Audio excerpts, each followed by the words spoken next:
नमस्कार। खरी खरी लेकर हाजिर हूं मैं सर्पमित्रा।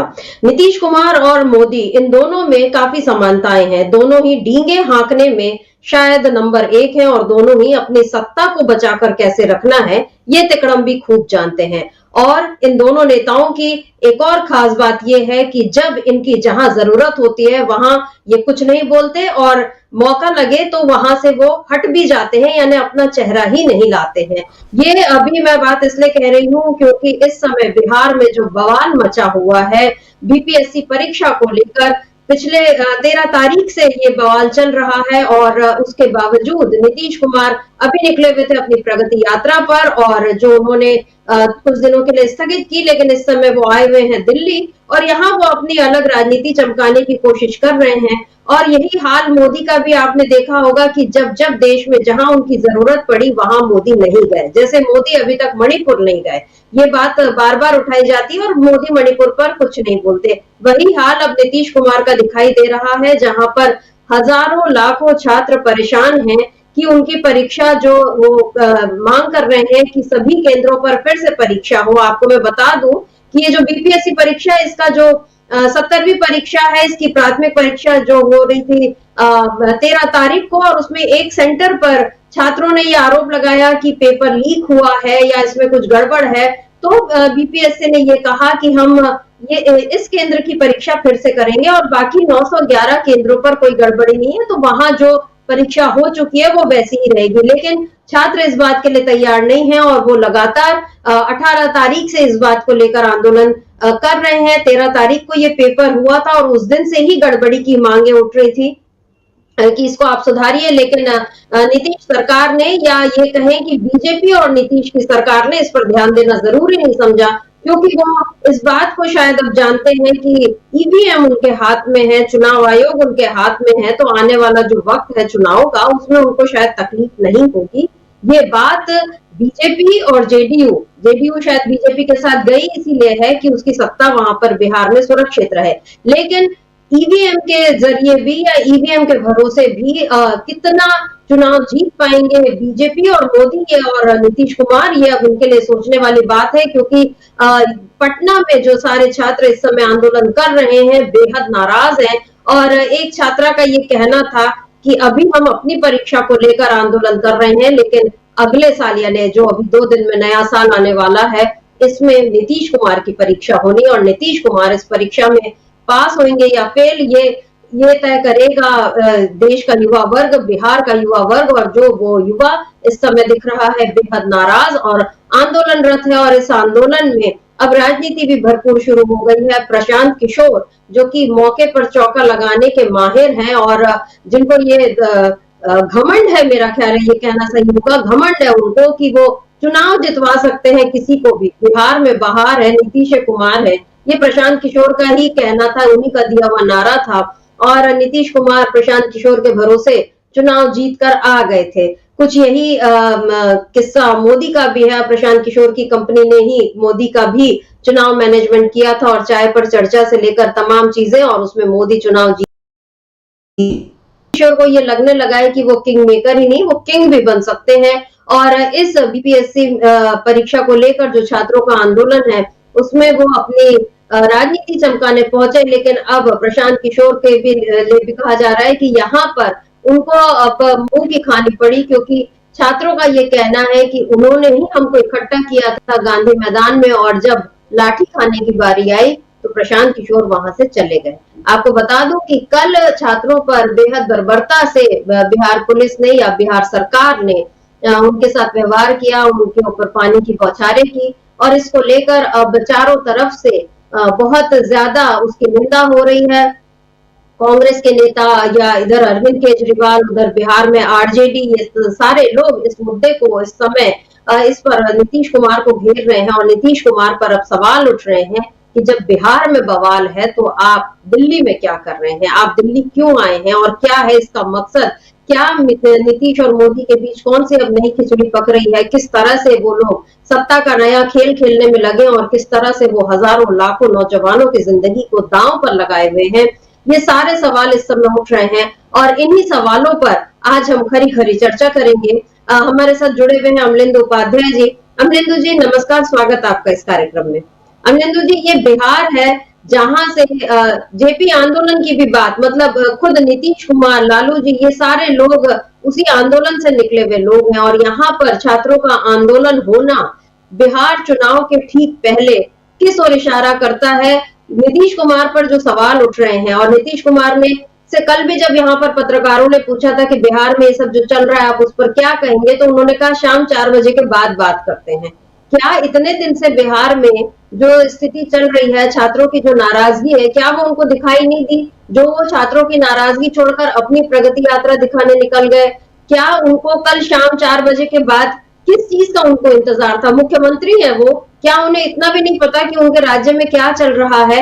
या वो किसी फीडबैक का इंतजार कर रहे थे, कोई उनको जवाब लिख कर दे और फिर वो जवाब वो पढ़कर सुना दे? कि ये इस बारे में मेरा ये सोचना है। कायदे से तो मुख्यमंत्री उनको खुद छात्रों से जाकर बात कर लेनी चाहिए थी, इतनी हिम्मत दिखानी चाहिए थी। उसी छात्र आंदोलन से निकले हुए नेता रहे हैं, ऐसा भी नहीं है कि वो उन्होंने कभी कोई इस तरह की राजनीति नहीं की, या वो जानते नहीं कि छात्रों का गुस्सा कैसा होता है। और ये युवा शक्ति जब आती है किसी चीज को मोड़ने के लिए, तो वो कितनी वो उसमें उसमें ताकत कितनी होती है, इस बात को नीतीश कुमार अच्छे से समझते हैं। उसके बावजूद उनका ये कहना कि हम शाम 4 बजे के बाद बोलेंगे, और अभी तक उनका कोई ऐसा वक्तव्य तो सामने नहीं आया है जिसमें वो कुछ आश्वस्ति देते हुए दिखाई दे रहे हैं। नीतीश कुमार पर ये जो सवाल उठ रहे हैं, और बिहार में आने वाले चुनाव हैं, क्या कहेंगे? क्या नीतीश और नीतीश के भरोसे मोदी बिहार में बीजेपी की सत्ता बचाकर रख पाएंगे?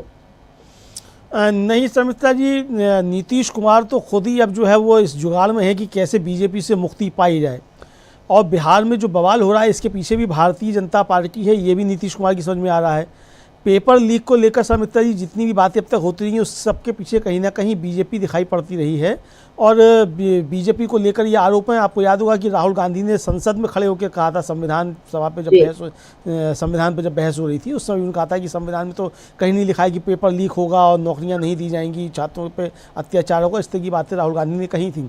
और लोकसभा चुनाव के दौरान भी ये था उनका जो घोषणा पत्र था उसमें बताया गया था कि किस तरीके से 7 साल में 70 पेपर लीक हुए, इसको लेकर भी बात कही गई थी। तो पेपर लीक के पीछे कहीं ना कहीं भारतीय जनता पार्टी दिखाई पड़ती है, ये साफ तौर में समझ में आता है। क्योंकि यही नीतीश कुमार थे सुमित्रा जी, जब ये तेजस्वी यादव के साथ या आरजेडी के साथ या इंडिया गठबंधन के साथ या महागठबंधन के साथ जब सरकार चला रहे थे, तब तो 5 लाख लोगों को नौकरियां दे दी गई और कहीं भी कोई असंतोष देखने को नहीं मिला, कहीं कोई पेपर लीक नहीं हुआ। आखिर ऐसा क्या है कि भारतीय जनता पार्टी के साथ आते ही पेपर लीक शुरू हो गए? तो ये सवाल तो निश्चित तौर पर उठ रहे हैं। और शायद नीतीश कुमार को समझ में आने लगा है कि भारतीय जनता पार्टी पर्दे के पीछे से खेल कर रही है और नीतीश कुमार जो है वो पंगु एकदम से नजर आ रहे हैं। क्या नीतीश, ये जो प्रशांत किशोर पहुंचे, ये जो आरोप लग रहा है, छात्रों ने भी आरोप लगाया कि प्रशांत किशोर ने मामले को भड़काया और कहा कि गवर्नर से बात कराते हैं, तो क्या भारतीय जनता पार्टी प्रशांत किशोर के जरिए बिहार में कुछ खेल कर रही है और नीतीश कुमार उसमें फंसते दिखाई पड़ रहे हैं? तो नीतीश कुमार जो दिल्ली में है वो साफ तौर पर समझा जा सकता है कि नीतीश कुमार पर सवाल तो उठ रहे हैं निश्चित तौर पर। और नीतीश कुमार पर जो सवाल उठ रहे हैं वो सवाल जो है एक तरीके से कहा जाए वो भारतीय जनता पार्टी भी उठा रही है, दूसरे भी लोग भी उठा रहे हैं। और जाहिर सी बात है कि अगर मुख्यमंत्री हैं तो सवाल नीतीश कुमार पर उठेंगे, लेकिन इसके साथ साथ कांग्रेस ने जिस तरीके से समिता जी इस पे स्टैंड लिया है वो साफ तौर पर नजर आता है कि वो नीतीश कुमार को थोड़ा सा बचा भी रही हो, भारतीय जनता पार्टी को ही घेर रही है पेपर लीक के मसले पर। चूंकि पूरे देश भर में पेपर लीक की जिस तरह से घटनाएं हुई है उसके लिए भारतीय जनता पार्टी को ही दोषी ठहराया जाता है। तो नीतीश कुमार दिल्ली में है, नीतीश कुमार क्या कर रहे हैं, किस तरीके से उनकी कुछ नेताओं से मुलाकात हुई है, जो खबरें आ रही हैं कि वो डॉक्टर मनमोहन सिंह से के परिवार से उनकी जब मुलाकात हुई तो वहाँ उनकी कांग्रेस के कुछ नेताओं से भी मुलाकात हुई है। प्रधानमंत्री के साथ उनका कोई मिलने का कार्यक्रम है कि नहीं है, जेपी नड्डा से या अमित शाह से मिलने का कार्यक्रम है कि नहीं है, अभी तक इसकी कोई औपचारिक सूचना जो है वो नहीं है। उनका ट्विटर हैंडल भी जो है वो दिल्ली यात्रा को लेकर एकदम खामोश है। जनता यू का जो ट्विटर हैंडल है वो भी एकदम खामोश है नीतीश कुमार की दिल्ली यात्रा को लेकर। तो बिहार में जो बवाल हो रहा है, नीतीश पर सवाल उठ रहे हैं, लेकिन इसके बीच में ये भी सवाल उठ रहे हैं कि क्या नीतीश कुमार अब पलटी मारने की भी तैयारी कर रहे हैं? इस तरीके की चीज़ें भी आ रही हैं। बहरहाल समिता जी, जो प्रियंका गांधी से लेकर मल्लिकार्जुन खड़गे तक और पप्पू यादव तक जिस तरीके से सवाल उन्होंने सबने उठाए हैं, उसमें भारतीय जनता पार्टी जो वो सबसे ज़्यादा सवालों के घेरे में फिलहाल दिखाई पड़ रही है। जी बिल्कुल, और आपने ये सही कहा कि भारतीय जनता पार्टी जैसे ही जहां उसका जुड़ाव हो जाता है वहां से पेपर लीक की खबरें या परीक्षा में धांधलियों की खबरें आती हैं। और इसी जुलाई में प्रधानमंत्री मोदी ने राष्ट्रपति के अभिभाषण पर जब वो धन्यवाद वो ज्ञापन अपना दे रहे थे, उस पर उन्होंने कहा था कि राष्ट्रपति ने भी अपने संबोधन पर पेपर लीक पर चिंता जताई है और मैं भी देश के हर विद्यार्थी को, हर नौजवान को कहूंगा कि सरकार ऐसी घटनाओं को रोकने के लिए अत्यंत गंभीर है। युद्ध स्तर पर हम अपनी जिम्मेदारियों को पूरा करने के लिए एक के बाद एक कदम उठा रहे हैं। जबकि कांग्रेस का हमेशा ये कहना रहा है कि मोदी सरकार जो है वो पेपर लीक सरकार है, और यहाँ पर एक बार ये बात साबित होती दिखाई दे रही है बीपीएससी परीक्षा में जो गड़बड़ी हुई है उसको लेकर। अब मोदी का जो जुलाई का ही जो वक्तव्य, मतलब अभी 4-6 महीने बीतते नहीं है और वो अपनी बात से पलटते हुए नजर आते हैं, क्योंकि बिहार में जब इतना कुछ हो रहा है, जब ये वक्तव्य उन्होंने दिया था तब नीट की परीक्षा को लेकर काफी विद्यार्थी आंदोलनरत थे और बिहार में भी थे, दिल्ली में भी थे और सब जगह ये बहुत ज्यादा इसको लेकर हंगामा मचा हुआ था। तब मोदी सरकार ने कुछ नहीं किया। अब बिहार में ये हो रहा है, जाहिर है बीजेपी वहां पर सत्ता में भागीदार है, बल्कि सबसे बड़ी पार्टी है, तो उसको वहां पर बोलना चाहिए था, लेकिन मोदी यहाँ पर भी चुप है। मान लो कि वो देख रहे हैं कि चलो नीतीश कुमार इससे निपटते हैं या वो खुद निपट जाते हैं, इस इंतजार में है बीजेपी भी शायद, क्योंकि विजय सिन्हा जो उप मुख्यमंत्री, उनका ये कहना था, अटल जी का सपना है कि बीजेपी की ही सरकार बने, और ये बीजेपी की सरकार बनाने के पीछे जो मकसद दिखाई दे रहा है वो यही है कि नीतीश कुमार को हटना चाहिए सीएम की कुर्सी से। ये खेल एक बीजेपी खेल रही है, लेकिन अभी यहाँ युवाओं ने जो आंदोलन कर दिया है उसमें अब बीजेपी का क्रूर चेहरा एक बार फिर सामने आ रहा है, क्योंकि अभी कुछ दिनों पहले, मेरा ख्याल है 22-23 दिसंबर को, सम्राट चौधरी ने, उप मुख्यमंत्री है वो भी, उन्होंने ये कहा था कि अगर कोई इसके सबूत लाके दे दे तो हम 2 मिनट में सारी परीक्षा रद्द कर देंगे। बड़ी अजीब सी बात है कि मतलब आरोप भी, छात्र अगर सवाल उठा रहे हैं तो जवाब भी उन्हीं से लाने कहा जा रहा है कि आप ही सबूत लाके दो। कायदे से ये काम सरकार का होना चाहिए कि अगर कोई गड़बड़ी हुई है तो सरकार को ये करना चाहिए था कि ठीक है हम देखते हैं। यहाँ पर वो चैलेंज कर रही है कि आप हमको सबूत लाके दो और हम 2 मिनट में सारी परीक्षा रद्द कर देंगे। जाहिर है जहां लाखों विद्यार्थी बैठे हैं और वहां पेपर लीक करने की हिम्मत हो रही है, तो उन लोगों में हिम्मत तभी आई होगी जब उनके ऊपर कोई बड़े लोगों का हाथ होगा, और वो सबूत इतने आसानी से मिलने वाले नहीं है। तो बीजेपी दोहरा खेल कर रही है, एक तरफ वो नीतीश कुमार को फंसा रही है और छात्रों के भविष्य को भी उसने दांव पर लगा ही दिया है। और प्रशांत किशोर इसमें जो भूमिका अदा कर रहे हैं वो भी काफी संदिग्ध है। तेजस्वी यादव ने उनके बारे में क्या कुछ कहा है, और इसके अलावा भी वो इस आंदोलन पर जिस तरह से छात्रों के साथ बर्ताव हुआ उसको लेकर क्या कुछ कहते हैं तेजस्वी यादव, इसको सुन लेते हैं। इस सर्दी में जिस प्रकार से लाठी बरसाया जा रहा है, लोगों का कलेजा दहल जाना चाहिए। अगर उनके बच्चे होते, उनके भाई होते, उनके बेटे होते, किसी अधिकारी के बच्चे होते इसमें, तो वो लोग क्या करते? कोई नेता का बेटा होता तो वो लोग क्या करता? आज कलेजा जो है दहल गया वीडियो देख करके, जिस हिसाब से पुलिस के लोगों ने माननीय मुख्यमंत्री जी के इशारे पे पिटाई की गई।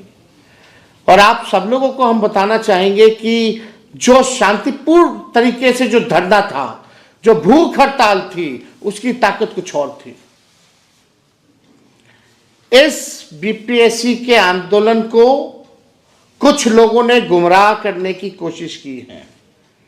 हम भी चाहते तो आप लोगों को बोलते आओ गांधी मैदान, अपने एक कॉल पे 5 लाख लोगों को हम बुला देते, लेकिन उसका हल नहीं निकलना था। जो भूख हड़ताल और शांतिपूर्ण ढंग से जो हड़ताल हो रही थी, उससे बीपीएससी भी कांप रहा था और सरकार भी हिली हुई थी। लेकिन सरकार ने नया फॉर्मूला निकाला कि सरकार की बी टीम, बीजेपी की बी टीम, कुछ जो राजनीतिक दुकानदारी करते हैं उन लोगों को आगे खड़ा किया गया और गांधी मैदान आंदोलन को ले जाना पड़ा। और जब पिटाई हो रही थी तो कुछ लोग कह रहे थे कि हम सबसे आगे खड़े रहेंगे, सबसे पहले वही भाग खड़े हुए। यह आंदोलन को खत्म करने की साजिश है। हम कई बार इस बात को बोल रहे हैं, हम कोई राजनीति यहां करने नहीं आने। राजनीति करना होता तो हम भी गांधी मैदान में आप लोगों को आह्वान करके अपनी राजनीति को चमकाने का काम करते हैं। लेकिन आज जो गर्दनी गांधी मैदान में जिस हिसाब से पिटाई हुई है, कोई परमिशन नहीं था वहां आंदोलन करने का। वो इलाका आंदोलन करने का नहीं है, गर्दनीबाग स्थल है। भटकाया गया लोगों को ताकि एफआईआर हो उन छात्रों पे, और एफआईआर अगर होगी तो आप समझ जाइए कि आपको जेल जाना पड़ेगा, आपको नौकरी नहीं मिलेगी, आप एग्जाम में नहीं बैठ सकते। ये आंदोलन को कमजोर करने का, भटकाने का दूसरा फॉर्मूला बीजेपी के बी टीम वालों ने, सरकार से कुछ लोग मिले हुए हैं, उन लोगों के इशारे पे ये काम जो है हुआ है कमजोर करने का। लेकिन फिर भी हम सब लोगों को हिम्मत और हौसला नहीं खोना है। 6 तारीख को परीक्षा थी। अमरिंदर जी, यहाँ पर तेजस्वी यादव ने 2-3 महत्वपूर्ण बातें, उन्होंने भी नीतीश कुमार का नाम न लेकर उन्होंने जो प्रशांत किशोर की तरफ इशारा किया, बीजेपी की बी टीम बोला, और प्रशांत किशोर पर ये जो क्योंकि जो छात्र भी ये कह रहे हैं कि हमको वहां पर उन्होंने इकट्ठा किया था, बोला था कि हम वो हमारे साथ चलेंगे, और उसके बाद वो जब लाठीचार्ज हुई तो वो वहां नहीं थे। और प्रशांत किशोर का इस पर ये कहना है, अभी उन्होंने भी प्रेस कॉन्फ्रेंस की और ये अपनी सफाई वो ये दे रहे हैं कि गांधी मैदान तो सार्वजनिक स्थान है और वहां पर किसी को परमिशन लेने की क्या जरूरत है, और गर्दनी बाग इलाका जो जहां पर प्रदर्शन हो रहा था वो जगह छोटी पड़ रही थी, और हमने छात्रों को वहां इकट्ठा किया। फिर हमने उनको बोला कि जिनको जाना है वो घर भी लौट जाए, और उसके बाद हम कुछ प्रतिनिधि मंडल जो है वो मिलेगा बीपीएससी चेयरमैन से। ये सारी बातें प्रशांत किशोर बोल रहे हैं, कह रहे हैं मैं जब निकल गया वहां से उसके 45 मिनट बाद लाठीचार्ज हुआ। ये सारी बातें बोल रहे हैं। निकल गए, ठीक है, मान लिया कि आप निकल गए और उसके बाद लाठीचार्ज हुआ, तो क्या उसके बाद आपका ये कर्तव्य नहीं बनता था कि आप वहां जाते, या आप कम से कम इस बात की जिम्मेदारी ले लें कि आपने जो है आपके कहने पर छात्र इकट्ठा हुए और फिर उन लोगों को ये झेलना पड़ा। सही बात है कि जिनको लाठी या पानी के बौछारें झेलनी पड़ी उनमें प्रशांत किशोर तो नहीं थे, जो छात्र थे वो लोग, उनको ये सारी चीजें करनी पड़ी। और एक और वीडियो उनका बहुत वायरल हो रहा है जिसमें वो कह रहे हैं कि जब कंबल मांगना होता है तो हमसे बोलते हो, और मतलब नेतागिरी करने के लिए दूसरे को वो कर रहे हो। इस तरह की उनके एक छात्र से वहां पर बहस भी हो रही है। प्रशांत किशोर का नाम जो है भारतीय राजनीति में बहुत अलग तरह से दर्ज हो गया। वो खुद की उनकी अपनी राजनीतिक पार्टी भी है, लेकिन क्या लगता है कि इन्होंने लोकतंत्र को खत्म करने में यहाँ पर अहम भूमिका निभाई है। एक तो ये चुनाव मैनेजमेंट करना और उसके बाद मतदाताओं को प्रभावित करके, एक तो वो चीज है ही। दूसरी तरफ ये जिस तरह से लोगों को गुमराह कर रहे हैं, और ये जो तेजस्वी यादव का कहना है कि आंदोलन को हाईजैक करने की कोशिश, आंदोलन जो होते हैं शांतिपूर्ण आंदोलन, ये जिंदा लोकतंत्र की पहचान होते हैं। क्या इन पहचानों को खत्म करने की कोशिश कर रही है बीजेपी, और प्रशांत किशोर फिर से पिछले दरवाजे से बीजेपी का साथ देते हुए नजर आ रहे हैं? नहीं समिता जी, वो पिछले दरवाजे से साथ क्या दे रहे हैं, वो बीजेपी की ही बी टीम है, और वो उन्होंने जो चुनाव प्रबंधन भी तमाम किए हैं वहाँ भी उन्होंने बीजेपी की बी टीम की तरीके से ही काम किया है। आपको याद होगा कि जब पश्चिम बंगाल का चुनाव चल रहा था, वो ममता बनर्जी का सब काम देख रहे थे, टीएमसी का काम देख रहे थे।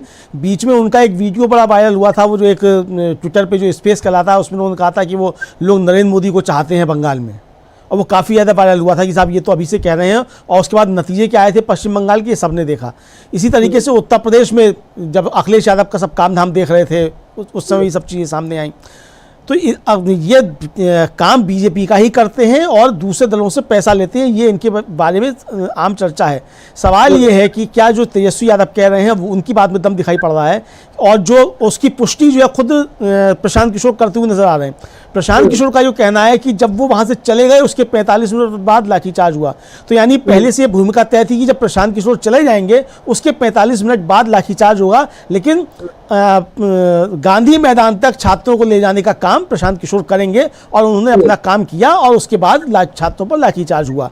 तेजस्वी यादव जो कह रहे हैं, बहुत गंभीर बात कह रहे हैं कि इन छात्रों को जिस तरीके से ले जाकर वहाँ लाठीचार्ज कराया गया, उन पर मुकदमे कायम होंगे, यानी कि जो पढ़ने लिखने वाले छात्र हैं, जो कल को अफसर बन सकते हैं और जो नौकरियों में जा सकते हैं, उनकी नौकरियां खत्म हो गई, और भारतीय जनता पार्टी ने एक षड्यंत्र एक तरीके से रचा, ये सामने आ रहा है। तो सर मित्रा जी, कुल मिलाकर देखा जाए पूरे मामले में संदेह के घेरे में भारतीय जनता पार्टी है, और ये आरोप लग रहे हैं कि भारतीय जनता पार्टी की ये सारी करतूतें सब रची हुई हैं।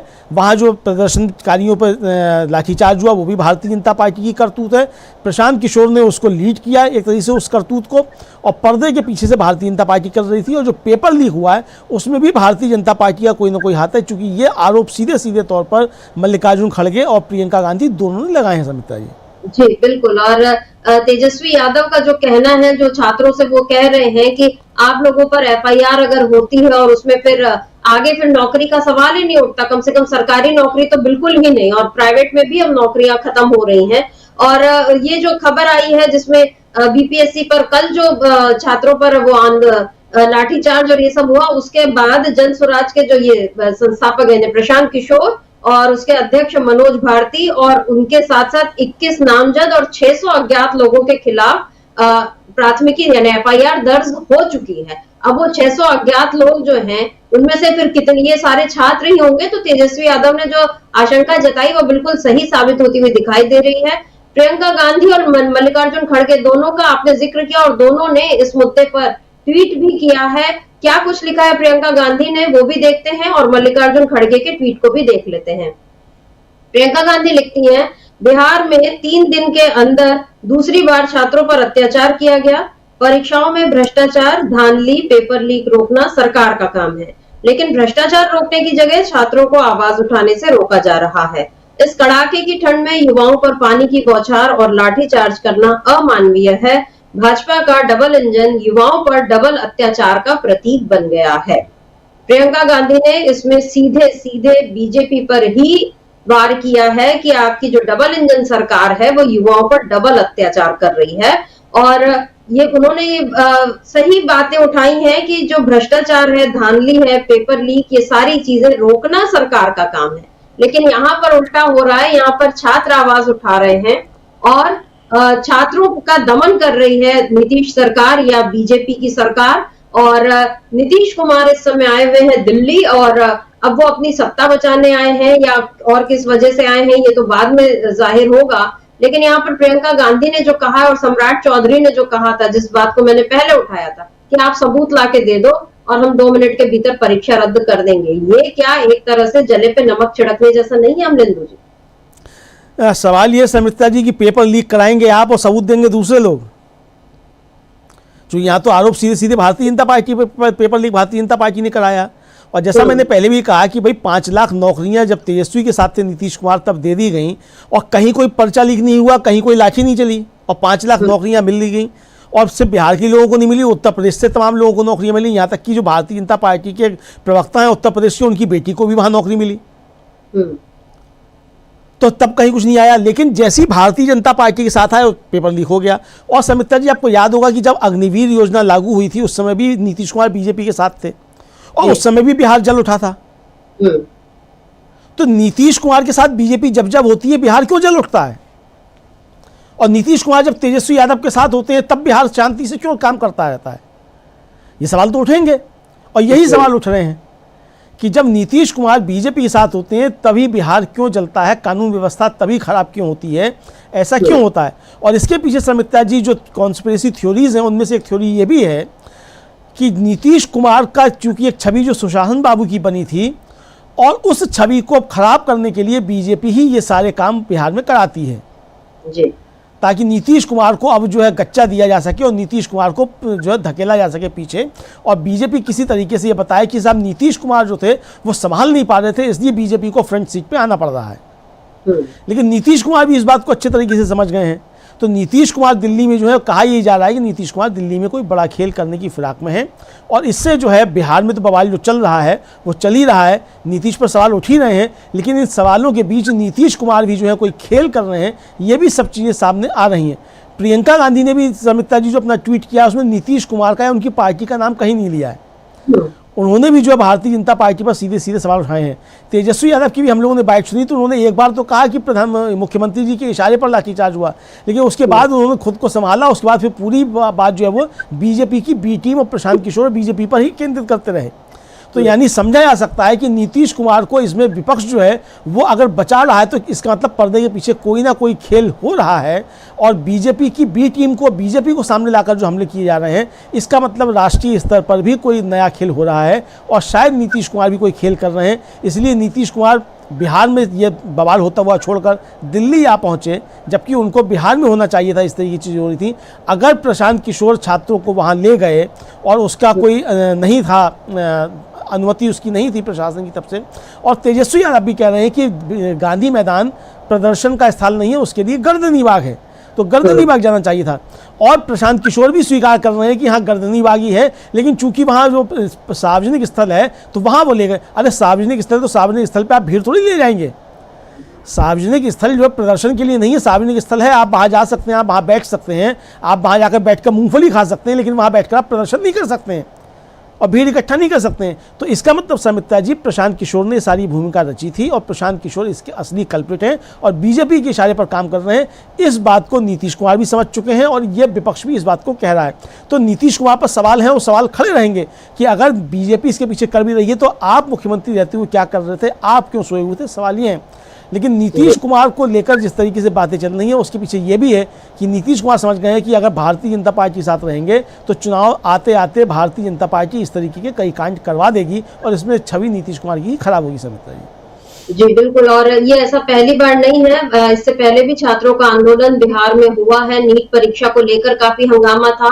और जब मोदी ने तीसरी बार सत्ता संभाली और नीतीश कुमार ने उनका साथ दिया तो उसके फौरन बाद ही जो पुलों के गिरने का सिलसिला एकदम शुरू हो गया और उसमें नीतीश कुमार को सब लोगों ने देखा है कि कैसे वो सीधे अधिकारी के पैर पड़ रहे हैं और उसको कह रहे हैं कि मतलब तुम ये सब चीजें, मतलब आप लोग ये इसको संभालिए। तो नीतीश कुमार को इस तरह बार बार झुकने पर मजबूर कर रही है बीजेपी और अब नीतीश कुमार पर ही ये देखना है, उनके ऊपर दारोमदार है कि वो अपनी सत्ता बचाते हैं, साख बचाते हैं या सत्ता और साख दोनों बचा ले जाते हैं और बीजेपी को एक बार फिर उसकी जगह दिखा पाते हैं। ये नीतीश कुमार की राजनीतिक उसका कौशल का परिचय शायद अब असली परीक्षा जो है वो अब होनी है नीतीश कुमार की, जबकि वो बीजेपी के चंगुल में फंसते हुए दिखाई दे रहे हैं, लेकिन उनको निकलने के तरीके मालूम है। और तेजस्वी यादव या लालू जी ने पहले भी बोला है कि उनके लिए दरवाजे खुले हैं और तेजस्वी यादव भी बार बार इस तरह से उनको इशारे में बुला चुके हैं। अब देखना होगा कि नीतीश कुमार समझ चुके हैं बीजेपी की चालाकी या फिर कोई और नया खेल करने के उसमें वो लगे हुए हैं। मल्लिकार्जुन खड़गे जो है कांग्रेस अध्यक्ष, उन्होंने भी बीजेपी पर ही सवाल उठाए। उनका ट्वीट देखते हैं और इसके बाद सुन लेते हैं आरजेडी के नेता मृत्युंजय तिवारी, उन्होंने क्या कुछ कहा है ये देख लेते हैं। मल्लिकार्जुन खड़गे लिख रहे हैं, बीपीएससी अभ्यर्थियों पर बिहार की एनडीए सरकार द्वारा बर्बरता पूर्वक लाठीचार्ज व अमानवीय अत्याचार पेपर लीक और धांधली को छिपाने के लिए किया गया है। युवाओं पर तानाशाही का डंडा चलाकर उनके मनोबल को तोड़ने का प्रयास बेहद शर्मनाक व निंदनीय है। भाजपा वालों ने पूरे देश में पेपर लीक माफिया का जाल बिछा रखा है, जिससे युवाओं का भविष्य बर्बाद हो रहा है। पिछले 7 सालों में 70 से अधिक पेपर लीक हुए। बीपीएससी परीक्षा में 3,28,000 युवाओं का भविष्य अधर में लटका हुआ है। जब धांधली पकड़ी जाती है तो भाजपा निर्लज्जता से इनकार करती है या युवाओं पर लाठियां बरसाकर उनका मुंह बंद करवाना चाहती है। ये मल्लिकार्जुन खड़गे कांग्रेस अध्यक्ष, उनका ट्वीट। यहाँ पर अमलेंदु जी खड़गे जी ने भी शुरू में लिखा एनडीए सरकार और आखिरी में बीजेपी पर ही वो पूरा आ गए, नीतीश कुमार का नाम नहीं है। अमूमन हम लोग देखते हैं कि जब किसी राज्य सरकार पर सवाल उठते हैं तो मुख्यमंत्री के नाम को लेकर उनको संबोधित करते हुए बाकायदा शिकायत करते हैं विपक्षी दल। लेकिन यहाँ पर कांग्रेस ने, जो आपने जिस ओर इशारा किया था कि नीतीश कुमार की ओर वो नरमी दिखा रही है, उनको नहीं बोल रही है सीधे सीधे कटघरे में, उनको न खड़ा करके बीजेपी को खड़ा किया जा रहा है।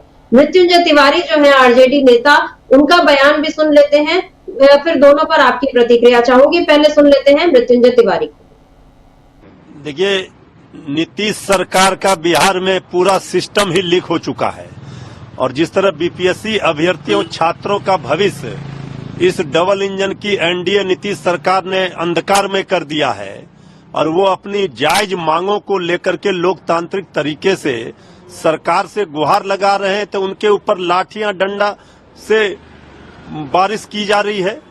लाठी डंडे से अपराधियों की तरफ पीटा जा रहा है। छात्रों नौजवानों का भविष्य सरकार ने पहले अंधकार में किया और जब छात्र अपना भविष्य बचाने की गुहार लगा रहे हैं तो लाठी डंडे बरसा रही है। जिस बर्बरतापूर्ण तरीके से कल लाठी चार्ज अब बीपीएससी अभ्यर्थियों छात्रों के ऊपर की गई है, इसका खामियाजा नीतीश सरकार को भुगतना पड़ेगा। और तेजस्वी यादव जी ने स्पष्ट रूप से कहा है, धरना स्थल पर भी गए थे बीपीएससी अभ्यर्थियों के साथ। माननीय मुख्यमंत्री नीतीश कुमार जी को 2-2 बार तेजस्वी जी ने पत्र लिखा, इसके बाद कोई जवाब नहीं आ रहा है। माननीय नीतीश कुमार जी मौन है, चुप है, छात्र आंदोलन के उपज हैं और छात्रों पर, नौजवानों पर इस तरह से लाठी डंडे चल रहे हैं पुलिस के द्वारा। ये हो क्या रहा है? नीतीश जी, ये माफ नहीं करेगा बिहार आपको, इसका खामियाजा भुगतना होगा। और तेजस्वी जी ने कहा है कि नीतीश जी से समय लेकर मिलकर इन अभ्यर्थियों को न्याय दिलाएंगे। हम अभ्यर्थियों से भी, छात्रों से भी अपील करेंगे कि कुछ लोगों के बहकावे में ना आए। कुछ लोग, पीके टाइप के लोग इस आंदोलन को हाईजैक करना चाहते हैं। ये छात्रों, नौजवानों का स्वतंत्र रूप से आंदोलन है, इसमें राजनीति कुछ लोग कर रहे हैं, उनके बहकावे में ना आए। तेजस्वी यादव जी बीपीएससी अभ्यर्थियों को न्याय दिला कर रहेंगे, चाहे जो हो जाए। ये सरकार किसी भी कीमत पर जो लाठी डंडे बरसाई है सूद और ब्याज के साथ, इसका बदला छात्र, नौजवान बिहार का लेगा। क्या लगता है अमलेंदु जी कि क्या आने वाले चुनाव में जिस और मृत्युंजय तिवारी ने ये कहा है कि बिल्कुल सूद समेत हिसाब लिया जाएगा, और नीतीश कुमार को ही उन्होंने बार बार आगाह किया है कि आपका ये जो मौन है ये भारी पड़ेगा, और प्रशांत किशोर पर भी उन्होंने जरूर सवाल उठाए कि इस आंदोलन को हाईजैक करने की कोशिश, जब ये छात्रों का स्वतः स्फूर्त आंदोलन था और इसमें कोई नेता नहीं था और वो खुद अपनी मांग पूरी करवाने के लिए आंदोलन कर ही रहे थे। ऐसे में प्रशांत किशोर की एंट्री ये कई संदेहों को जन्म देती ही है, और अब उनकी चाहे जितनी सफाई आ जाए, प्रशांत किशोर तो इसमें घिर ही गए हैं। क्या उन्होंने बीजेपी को भी फंसा दिया, और नीतीश कुमार भी इधर जो चुप हैं, उनकी चुप्पी क्या कुछ कह रही है? क्या बिहार में आने वाले, मतलब अब तो ज्यादा वक्त नहीं रहा, अब देखना होगा चुनाव आयोग कब घोषणा करता है बिहार चुनावों की। और इस बीच जिस तरफ मैंने सबसे पहले जो बात कही थी कि बीजेपी को भी लगता है, और शायद नीतीश कुमार भी अगर ये मानकर चल रहे हो कि बीजेपी के साथ जब तक है तो ईवीएम और चुनाव आयोग के भरोसे चुनाव जीत ही लेंगे, यानी सत्ता उनको मिल ही जाएगी। चुनाव जीतना नहीं जीतना एक बात है, लेकिन सत्ता उन पर मिल जाएगी। लेकिन अभी तो नीतीश कुमार के सामने दोहरा खतरा है, एक तरफ कुर्सी जाने का भी खतरा है और दूसरी तरफ जो इतने सालों की साख है वो भी मिट्टी में मिल जाएगी। क्या लगता है मृत्युंजय तिवारी के इस बयान से, और मल्लिकार्जुन खड़गे के ट्वीट पर क्या कहेंगे आप? देखिए समिता जी, मृत्युंजय तिवारी तो निश्चित तौर पे नीतीश कुमार पर हमला कर रहे हैं, लेकिन हमला करते करते फिर वो भी प्रशांत किशोर पर आ जाते हैं और साफ बात कह रहे हैं कि प्रशांत किशोर ने ये था जो मामले को हाईजैक करने की कोशिश की और उसको हाईजैक किया और छात्रों के आंदोलन को भटकाया। जबकि तेजस्वी यादव छात्रों से मिले थे, कहा था कि हम आपका न्याय दिलवाएंगे। ये सारी बातें मृत्युंजय तिवारी कह रहे हैं। यानी समिता जी, कुल मिलाकर अगर देखा जाए तो अब निशाने पर भारतीय जनता पार्टी और प्रशांत किशोर हैं, जो उनकी बी टीम कहे जा रहे हैं। तेजस्वी यादव ने साफ साफ उनको बी टीम कहा, हालांकि नाम नहीं लिया प्रशांत किशोर का, लेकिन कहा। और प्रशांत किशोर भी जिस तरीके से बयान दे रहे हैं उससे ये साफ समझ में आ रहा है कि ये आंदोलन जो था उसको इस तरीके से परिवर्तित करने का काम प्रशांत किशोर ने किया। और समिता जी, इस तरीके के राजनीतिक लोग जो हैं अक्सर आ जाते हैं राजनीति में, जो इस तरीके के आंदोलनों को कब्जा करने की कोशिश में और आंदोलनकारियों का बहुत ज़्यादा नुकसान करते हैं। तो प्रशांत किशोर ने वही काम करने का किया है कि वो आंदोलनकारियों के साथ उन्होंने किया। लेकिन मल्लिकार्जुन खड़गे ने भी समिता जी जो ट्वीट किया, मल्लिकार्जुन खड़गे ने अपने ट्वीट में एनडीए सरकार तो कहा, लेकिन उसके बाद फिर वो लगातार बीजेपी पर ही प्रहार करते रहे। और जब बीजेपी आ जाती है वो किस तरीके से करती है, ये मल्लिकार्जुन खड़गे ने भी कहा। और प्रियंका गांधी ने भी बीजेपी के ऊपर हमला किया। तो यानी इसका मतलब समिता जी, कोई ना कोई खिचड़ी तो निश्चित तौर पर पक रही है। नीतीश कुमार कोई ना कोई खिचड़ी पकाने ही दिल्ली आए हैं। वो खिचड़ी कब तक पककर तैयार होती है, बस ये देखना होगा। और ऐसी घटनाओं से नीतीश कुमार किस तरीके से पार पाते हैं, ये देखना होगा। क्योंकि जैसा आपने कहा कि नीतीश कुमार के सामने इस समय दोहरा संकट है, साख का भी संकट है और सरकार का भी संकट है। अगर नीतीश कुमार नई सरकार बनाने के लिए इंडिया गठबंधन के साथ नहीं आते हैं तो या तो चुनाव से पहले ही बीजेपी उनकी सरकार हजम कर लेगी, वरना चुनाव के बाद वो चुनाव आयोग की सहायता से उनको हजम कर जाएगी। ये नीतीश कुमार भी अच्छे तरीके से समझ रहे हैं। चूँकि जिस तरीके से एकनाथ शिंदे को आगे रखकर भारतीय जनता पार्टी ने महाराष्ट्र का चुनाव लड़ा और चुनाव के बाद एकनाथ शिंदे को हजम कर गई, उसी तरीके से अब नीतीश कुमार के साथ भी भारतीय जनता पार्टी करेगी। नीतीश कुमार इस बात को अच्छे तरीके से समझ रहे हैं। तो यानी भारतीय जनता पार्टी और नीतीश कुमार के बीच में रेखाएं खिंच चुकी हैं, तलवारें खिंच चुकी हैं, ये साफ तौर पर समझ आ रहा है। लेकिन सही समय का इंतज़ार शायद बीजेपी भी कर रही है और नीतीश कुमार भी कर रहे हैं। लेकिन नीतीश कुमार जो इंतज़ार कर रहे हैं वो उस समय सही समय का इंतज़ार कर रहे हैं कि जब भारतीय जनता पार्टी इस स्थिति में नहीं बचे कि वो बिहार की सरकार को डिस्टर्ब कर पाए, और केंद्र में भी वो कुछ काम कर पाए। यानी नीतीश कुमार जब वार करेंगे तो बिहार और केंद्र दोनों पर एक साथ वार करेंगे, ये चीज़ें समझ में आ रही हैं।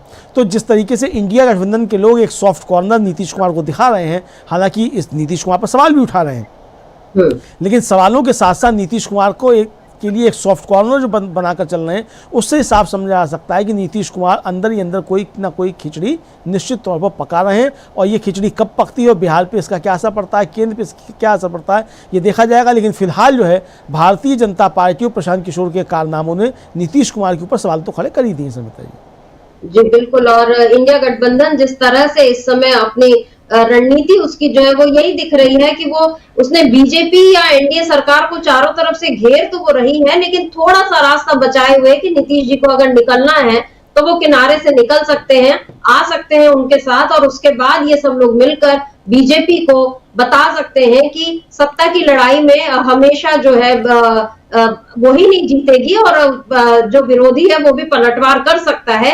ये चीज इस समय दिख रही है। नीतीश कुमार शायद वाकई सही मौके का इंतजार कर रहे हैं, तलवारें खिंची हुई हैं, बस इंतजार है कि पहला वार कौन करता है। अगर बीजेपी पहले ही नीतीश कुमार को हटा देती है सत्ता से तो उसके बाद चुनाव साथ में नहीं लड़ेंगे। और अभी भी दिल्ली को लेकर भी ये खबर है, जेडीयू यहाँ पर भी चाहती थी अपने लिए कुछ सीटें, लेकिन बीजेपी शायद उसको कोई सीट देने के मूड में नहीं है।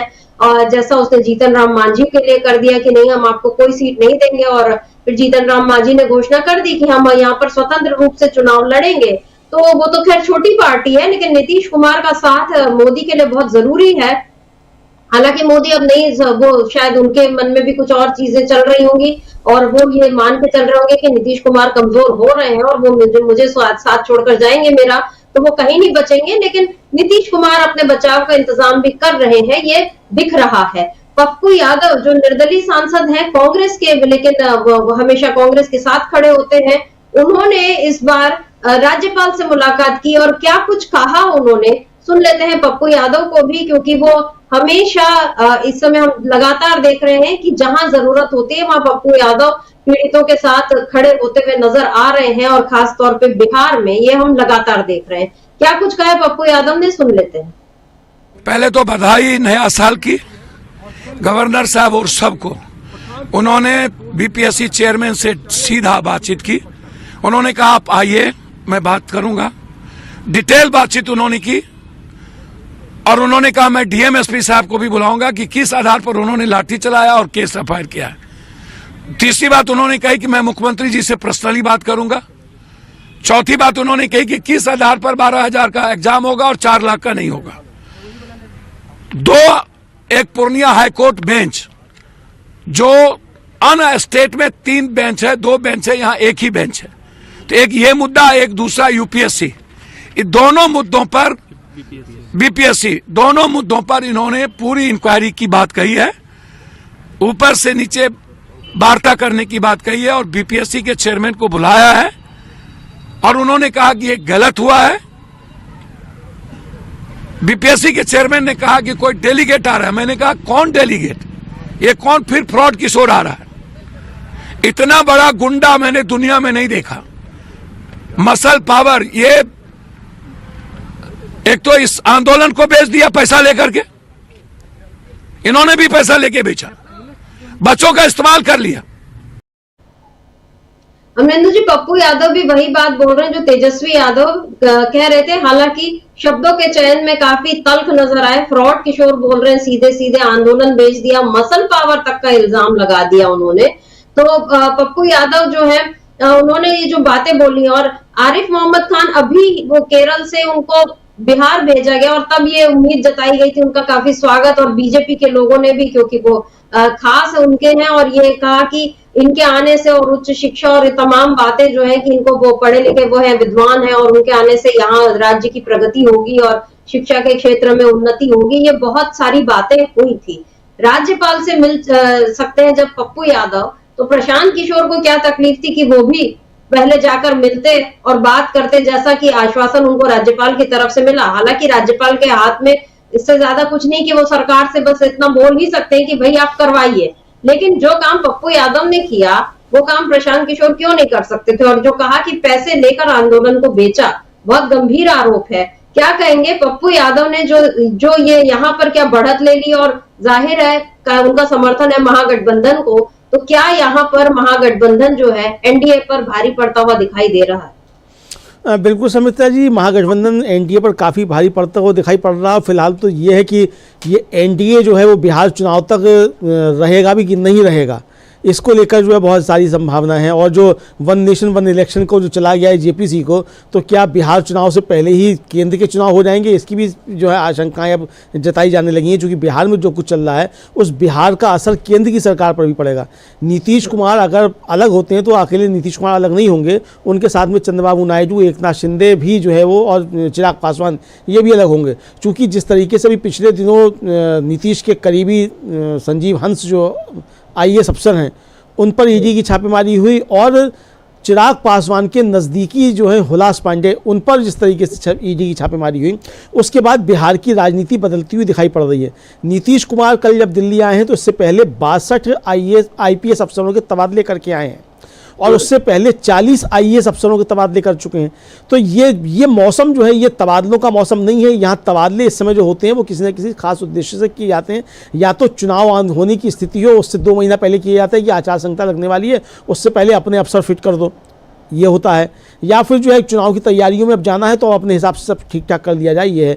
या जो दूसरा खतरा, जो ऐसा कि अरविंद केजरीवाल ने कल आरोप लगाया कि भारतीय जनता पार्टी वोट कटवा रही है और नए फर्जी वोटर जोड़े जा रहे हैं, ये खतरा नीतीश कुमार भी भांप चुके हैं कि महाराष्ट्र में भी भारतीय जनता पार्टी ने यही किया। अरविंद केजरीवाल का यही आरोप था कि हरियाणा और महाराष्ट्र में इसी तरीके से किया। तो नीतीश कुमार ये खतरा भांप चुके हैं कि अगर भारतीय जनता पार्टी नीतीश कुमार के साथ सरकार में शामिल रहेगी तो यही खेल भारतीय जनता पार्टी करेगी और वोट कटवाएगी उस तरीके से, और फिर नीतीश कुमार को एकनाथ शिंदे बना दिया जाएगा।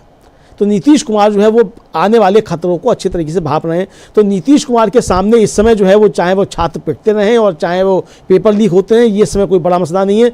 सरकार बची रहेगी और फिर से सरकार में आ जाएंगे, नई भर्तियाँ भी आ जाएंगी और नई भर्तियाँ लागू भी कर दी जाएंगी और नौकरियां भी मिल जाएंगी। लेकिन अगर सरकार में ही नहीं रहेंगे तो फिर ये कहाँ से होगा? तो नीतीश कुमार के सामने इस समय जो बड़ी चुनौती है वो सरकार बचाना, सरकार के साथ साथ साख बचाना। जैसा कि आपने भी कहा कि सरकार बचाएंगे कि सरकार की साख बचाएंगे, नीतीश कुमार के सामने इस समय दोनों चुनौतियां हैं, सरकार भी बचानी है और साख भी बचानी है और फिर से सरकार बनानी भी है।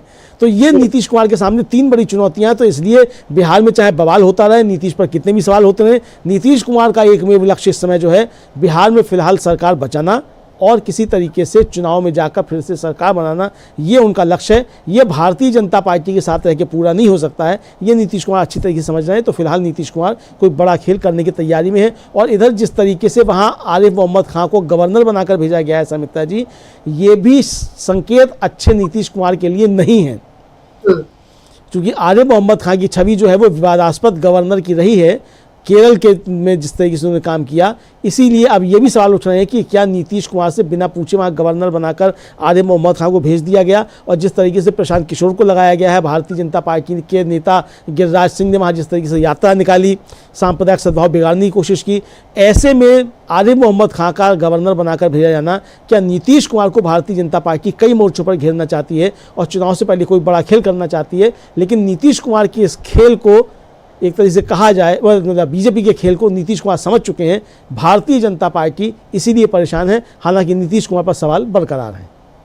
जी बिल्कुल, नीतीश कुमार पर सवाल तब तक बरकरार रहेंगे जब तक कि कोई वो एक कड़ा स्टैंड लेकर या सार्वजनिक बयान देकर नहीं बता देते कि आखिर वो है किसकी तरफ, वो इंडिया गठबंधन की तरफ जाना चाहते हैं या वो बीजेपी के साथ बने रहकर अपने ऊपर इसी तरह से इल्जाम लगवाना चाहते हैं। क्योंकि यही बीजेपी थी जब नीतीश कुमार और लालू प्रसाद साथ में थे तो उन पर हमला करने में कोई कसर नहीं छोड़ती, और बार बार बिहार में जंगल राज वाली बात जो बनाई गई खासतौर पर आरजेडी को लेकर, क्योंकि आरजेडी ने हमेशा एक जो सांप्रदायिक सद्भाव वहां पर बनाकर रखा, वो बात बीजेपी को रास नहीं आती थी। और जैसे ही लालू जी सत्ता से हटे और उसके बाद बिहार में ये जो धर्म को लेकर झगड़े और ये सारी बातें जो हैं ये फिर से सतह पर दिखने लगी हैं, और इसके साथ साथ भ्रष्टाचार की खबरें हैं, जिस तरह से पुलों का गिरना और उसके अलावा जो कानून व्यवस्था की बात, ये तमाम मुद्दे बिहार में या शराबबंदी को लेकर जितने वहां पर सवाल उठ रहे थे, ये तमाम मुद्दे जो थे पहले ही आम जनता के लिए भारी पड़ रहे थे। और ऊपर से अब ये जो छात्रों का आंदोलन हो रहा है,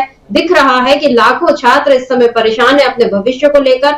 मोदी सरकार के पास नौकरी नहीं है, बल्कि जो नौकरियां थी, जैसे अभी BSNL में ही हजारों पद जो है इकट्ठे, मतलब वहां नौकरी छटनी हो रही है, ये खबर आ चुकी है। तो जी 20,000 के आसपास। तो ये मोदी सरकार लगातार नौकरियां कम कर रही है, नौकरियां देने के अवसर जो है उसको खत्म कर रही है, और जो पेपर होते थे सरकारी नौकरियों के लिए, वो भी पेपर लीक करके छात्रों को उसमें भी अटका रही है, भटका रही है, लटका रही है, ये दिख रहा है। और नीतीश कुमार इसमें फंस रहे हैं। अब उन पर सवाल है कि वो अपना एक कड़ा स्टैंड यहाँ पर दिखा पाते हैं या नहीं दिखा पाते हैं। अगर नहीं दिखाते हैं तो उनके भविष्य पर बड़ा प्रश्न चिन्ह लग सकता है। ठीक वैसा ही जैसा इस समय एकनाथ शिंदे पर लगा हुआ है कि अभी उप मुख्यमंत्री बनकर 5 साल काटेंगे, उसके बाद उनकी सत्ता या उनके राजनीतिक भविष्य का क्या होगा। यही सवाल अब नीतीश कुमार के सामने है कि क्या वो लगातार मुख्यमंत्री बनने के बाद फिर से वो विपक्ष में बैठने तैयार होते हैं या उप मुख्यमंत्री बनने तैयार होते हैं, ये भी अब उनको सोच लेना होगा। तो बहुत सारे सवाल हैं नीतीश कुमार पर, और इधर बिहार में बवाल है। देखना होगा कि इन सबके बीच क्या होगा सियासी हाल। तो अमलेंदु जी, आज इस चर्चा को हम यहीं रोकते हैं। आपका बहुत बहुत शुक्रिया, और शुक्रिया आप तमाम दर्शकों का जो हमारे साथ जुड़े और आपने इस चर्चा को ध्यान से सुना।